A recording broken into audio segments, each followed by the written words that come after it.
Good news is no news. That's the message most journalists want to give us, and that's a dramatic mistake.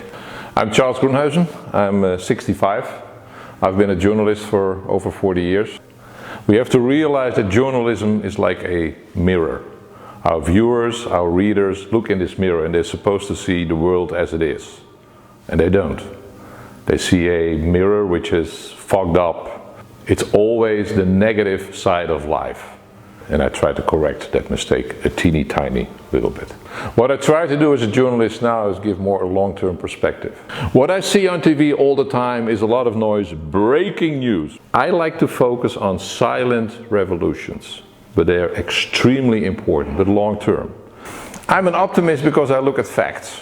Think about the decline in extreme poverty. It's unbelievable what we accomplished in the last 25, 30 years. More than 100,000 people every day who come out of extreme poverty. Think about child mortality.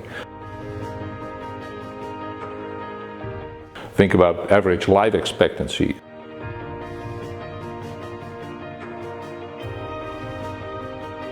Think about average health in the world that has, improved tremendously, and people don't know it.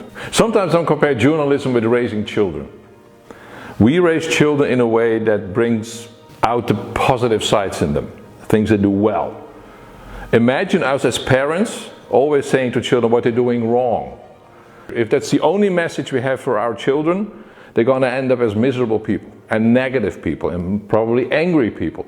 But this is exactly the way we treat as journalists the world. Because we say to the world, this is horrible. Oh, and tomorrow will be even worse. With refugees and immigrants, with crime, with everything.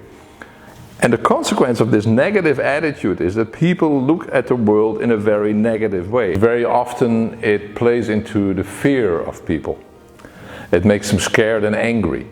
So it's not just saying journalism is so negative, it has huge consequences for society and for political choices. The basic difference I have with a lot of my colleagues, they tend to amplify the bad stuff in the world. I would go for the opposite, amplify the good without forgetting the bad. There's some huge issues, of course, and challenges. Think about the climate crisis, immigration, inequality. But at the same time, the progress in so many fields is unprecedented. When it comes to education, when it comes to our basic human rights, sexual orientation for women, for children, and people don't realize it. If you steer it away from the negative focus and steer towards a more positive, more constructive way of looking at things, I think journalism could make a better world. The problem is, journalists don't consider it to be their basic task to make the world better.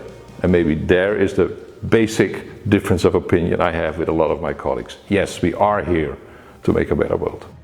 People should realize that being pessimistic about the world is a choice, but optimism is a choice as well. It gives more energy, and eventually with that kind of energy we can make a better world for ourselves, for our children, our grandchildren.